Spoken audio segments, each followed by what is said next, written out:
Friends, इसमें हम सीखेंगे कि हमारे पहले वीडियो में या पहली क्लास में हम पढ़ चुके हैं कि हमारे जो 10 रस हैं, रस के स्थायी भाव।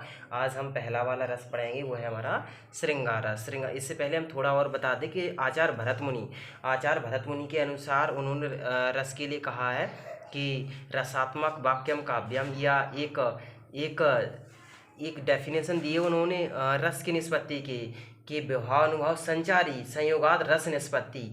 उसी में आगे चल के इसमें स्थायी भाव और जोड़ दिया गया था, जिसकी जो डेफिनेशन बनेगी रस की निष्पत्ति वो क्या हुई कि स्थायी भाव विभाव अनुभाव संचारी संयोगाद रस निष्पत्ति, यानी कि रस की निष्पत्ति है वो चार भावों से मिलकर होती है। आज हम और इनकी जो एक रचना है वो है भरतनाट्यम।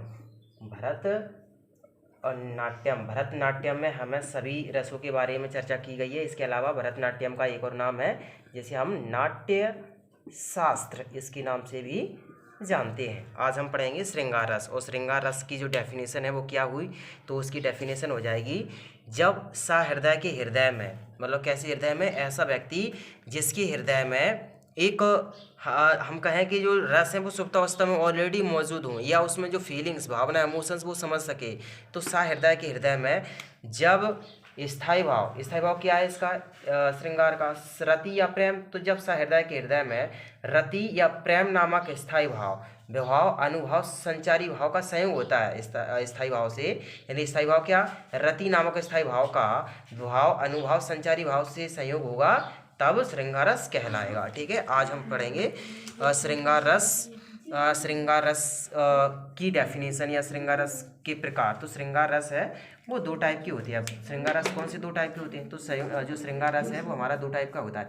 एक होता है संयोग श्रृंगार, और एक होता है हमारा वियोग श्रृंगार। संयोग और वियोग ये कैसा होता है, तो संयोग का मतलब है कि जहाँ पर वह श्रृंगार रस जिसमें नायिका और नायक के मिलने का या उनके मिलन का वर्णन दिया गया हो, जिसमें नायक और नायिका मिल रहे हो, उसे हम संयोग श्रृंगार कहेंगे। और वह श्रृंगार या वह श्रृंगार रस जिसमें नायक और नायिका के बिछड़ने का वर्णन किया गया, उनके जुदा होने, उनके सेपरेट या उनको अलग होने का जो अलगाव का वर्णन मिलेगा, उसे हम वियोग श्रृंगार कहेंगे। आज हम सीखेंगे, हम सीखते हैं कि संयोग श्रृंगार है उसके क्या एग्जाम्पल्स हैं। तो संयोग में क्या होना चाहिए कि एक नायक है वो नायिका से मिल रहा हो, या एक नायिका है वो नायक से मिल रही हो, या उनका मिलन हो रहा हो। जैसे एक एग्जाम्पल है कि भगवान राम का जब शादी विवाह हुआ और वे जनकपुरी में सीता मैया की मतलब वहाँ पर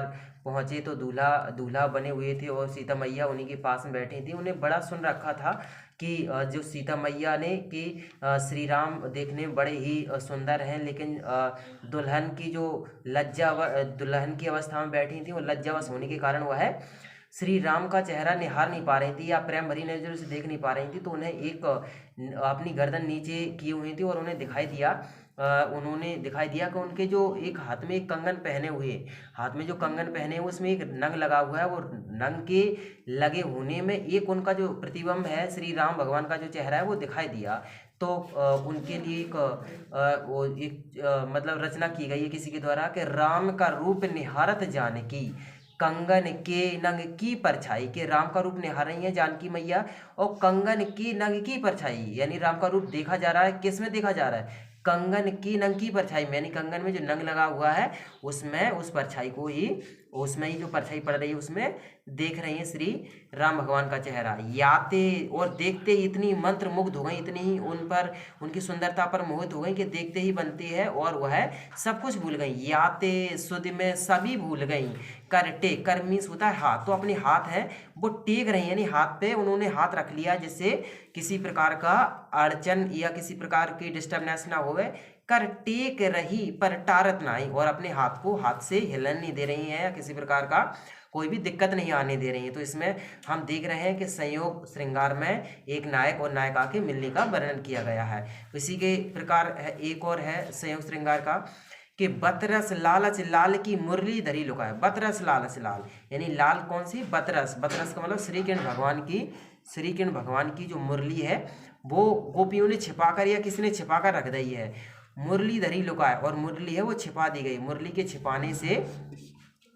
छिपाने से क्या हुआ कि वो मुरली अपनी खोजते फिर रहे हैं, ढूंढते फिर रहे हैं, और ये गोपियां हैं वो क्या कह रही हैं, गोपियां कह रही हैं कि सोही करे भोही हंसे भोहिनी हंसे, यानी कि सोही यानी कसम खाकर कहते हैं कि कान्हा मेरे पास नहीं है, मेरे पास नहीं है मुरली आपकी, भोही भोहिनी हंसे, लेकिन उनकी जो भौहें हैं, आईब्रोज हैं, वो हंस देती हैं, या हकीकत है वो बता देती है, देने कहे नट जाए, और देने से क्या कर देती हैं, मना कर देती हैं। तो इसमें अभी इससे पहले हमने सीखा था, इससे हमने पहले ही सीखा था कि जो हमारा जो विवाह है वो दो प्रकार का होता है, एक आलम्बन एक उद्दीपन। तो आलम्बन दो टाइप का होता है, एक आश्रय एक विषय। तो आश्रय तो किसके हृदय में, यहाँ पर देखो सेकंड वाले में किसके हृदय में स्थायी भाव पैदा हुआ है, तो हम कहेंगे कि गोपियों के हृदय में स्थायी भाव पैदा यानी प्रेम जागा है। किसके लिए प्रेम जागा है, तो श्रीकृष्ण भगवान के, श्रीकृष्ण को इसमें बतरस लालच लाल कहा गया है। मुरलीधरी लुका है, तो मुरली किसने छिपा कर रख दी है, गोपियों ने। सोही करे भोही हंसे देन कहे नट जाए, और कसम खाती हैं और भों से हंस देती हैं, और देने की कहते हैं तो नट जाती हैं, अर्थात मना कर देती हैं। और तीसरा एग्जाम्पल इसी में दिया गया है कि मेरो तो गिरधर गोपाल दूसरो नाई कोई, जाके सिर मोर मुकुट मेरो पति सोई, के इसमें मीराबाई है वो श्रीकृष्ण भगवान कहना श्रीकृष्ण भगवान के बारे में कहती हैं कि मेरा तो गिरधर गोपाल, यानी कि गोपाल यानी कि गो माने गायों को, पाल माने पालक यानी गायों को चराने वाला, गिरधर यानी कि गिरी को धारण करने वाला, यानी गिरी रूपी पर्वत को धारण करने वाला था श्रीकृष्ण। मेरे तो श्रीकृष्ण भगवान ही गोपाल है, अर्थात स्वामी है, दूसरो ना कोई, और मेरा दूसरा कोई भी भरतार या पति नहीं है। जाके सिर मोर मुकुट, और जिसके माथे पर मोर की मुकुट रूपी मोर की पंख रूपी जो मुकुट लगा है, मेरो पति सोई, और इसमें वो इशारा कर रहे हैं कि वही मेरे पति हैं जिनके माथे पर, जिनके सिर पर मोर का मुकुट लगा हुआ, अर्थात श्रीकृष्ण भगवान को ही अपना पति के रूप में स्वीकार कर रही हैं मीरा जी। तो यहाँ पे हम देख रहे हैं एक नायिका और नायकी के मिलने का वर्णन इसमें भी है। इसमें श्री राम भगवान और जानकी मैया मिल रहे हैं विवाह के समय, और इसमें श्रीकृष्ण भगवान अपनी गोपियों या गोपियां हैं वो श्रीकृष्ण भगवान से अपना हंसी मजाक कर रही हैं, और इसमें मीराबाई हैं वो अपनी मतलब जो प्रेम भरी बातें हैं वो बता रहे हैं कि वो किसको अपना पति स्वीकार कर चुकी हैं। अब हम देखेंगे हमारा जो नेक्स्ट इसी का एक श्रृंगार रस का जो एग्जाम्पल है वो क्या है, वियोग। तो वियोग में क्या होगा, जब नायिका और नायके के बिछड़ने का या उनके जुदा होने का, उनके अलग होने का जो वर्णन है, जो हमें वियोग श्रृंगार में मिलेगा। जैसे इसमें एक एग्जाम्पल है, हे खग हे मृग हे मधुकर श्रेणी, हे खग हे मृग हे मधुकर श्रेणी, क्या तुम देखी सीता मृग नैनी। इसमें जब रावण के द्वारा सीता मैया को पंचवटी से हर लिया जाता है या उनका हरण कर लिया जाता है, तब उनकी खोज में, उनकी तलाश में श्री राम भगवान और उनके छोटे भ्राता श्री लक्ष्मण जंगल में तलाश कर रहे हैं, जंगल में भटकते हैं, और भटकते हुए देखिए किस किस से पूछ रहे हैं, हे खग, हे खग, खग माने पक्षियों, हे पक्षियों, ये पक्षी होती है, इसमें पक्षियों पे पूछे, हे मृग, मृग का मतलब है कि जंगल के जानवरों, हे जंगल के जानवरों, हे मधुकर श्रेणी, श्रेणी का मतलब है कि ऊंचे ऊंचे लंबी लंबी श्रृंखलाएं पर्वत की, मधुकर या भौरों की लंबी लंबी कतारें, हे भौरों की लंबी लंबी कतारें, क्या तुम देखी सीता मृग नैनी, क्या तुमने मेरी सीता को देखा है जो मृग नैनी है, अर्थात मृग के आंखों वाली है, यानी जिसकी आंख है, यानी मृग नैनी किसे कहेंगे, नयन है जो मृग जैसे, यानी कि जिसकी आंख है मृग की जैसी, उसे मृग नैनी कहेंगे। इसी के प्रकार एक और होता है मीनाक्षी, यानी कि मीन प्लस अक्षी, जिसकी आंखें किसके जैसी हो, मीन, मीन माने मछली के जैसी, ऐसी लड़की को हम कहते हैं मीनाक्षी।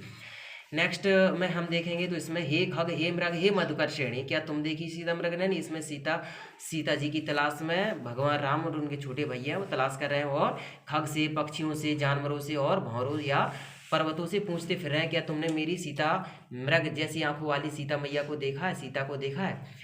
सेकंड में हम देखेंगे इसमें कि कैसे श्री कृष्ण भगवान के गोकुल से मथुरा चले जाने पर, यानी विद्या प्राप्ति के लिए जब वो मथुरा चले जाते हैं, उनके जो चाचा हैं अक्रूर चाचा, वो उन्हें ले जाते हैं, तो गोपियाँ उनके वियोग में किस तरह मतलब पीड़ित हैं या परेशान हैं। जिस जिस जगह पर वो मिलती हैं उस जगह वो पहले उन्हें जो कुंज है, कुंज का मतलब है कि उनकी जो लताएं हैं या उनकी जो झुंड है, हरा भरा झुंड है या हरियाली है, जिन मतलब जगहों पर, उन जगहों पर उनका जो मिलना है, तो मिलते समय उनकी जो हरियाली है, ये लताएं या बेलें कहें जिन्हें, तो बेलें कैसी लगती थी, शीतल या मधुर, या हम कहें कि बड़ी ही सुंदर मनमोहक।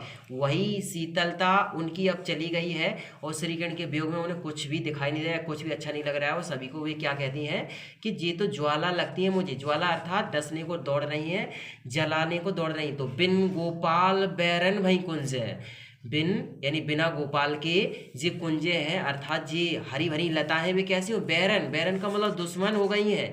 तब ए लता लगत थी शीतल, ए लता जब बड़ी पहले मनोहर या हरी भरी शीतल ठंडक देने वाली थी, अब वही विषम ज्वाल की पुंज है, और अब बड़ी ही विषम ज्वाल की पुंज होने लगी हैं, अर्थात बड़ी ही ज्वाला या हम कहें बड़ी ही अग्नि या आग की तपन महसूस हो रही है इनसे। तो आज हमने देखा कि हमने आज श्रृंगार रस के दो प्रकार, संयुक्त श्रृंगार, वियुक्त श्रृंगार, और इनके एग्जाम्पल्स राम का रूप निहारा जानकी, बतरस लाल की, या मेरो तो गिरधर गोपाल, ये हमने 3 एग्जाम्पल इसके देखे। इसके अलावा वियुक्त श्रृंगार 2 एग्जाम्पल इसके देखे कि हे खग हे मृग हे मधुकर श्रेणी। इसके अलावा हमने इसमें ये भी जाना कि बिन गोपाल बैरन, कौन गोपाल है, कहाँ चले गए थे, उनकी याद में कैसे गोपियाँ ने अपनी दुर्दशा कर ली थी, या उनकी जो मतलब जो पीड़ा है वो इसमें बखान किया गया है। इसमें नायक और नायिका के बिछड़ने का वर्णन किया गया है। तो इसमें ये एग्जाम्पल्स जाने हमने।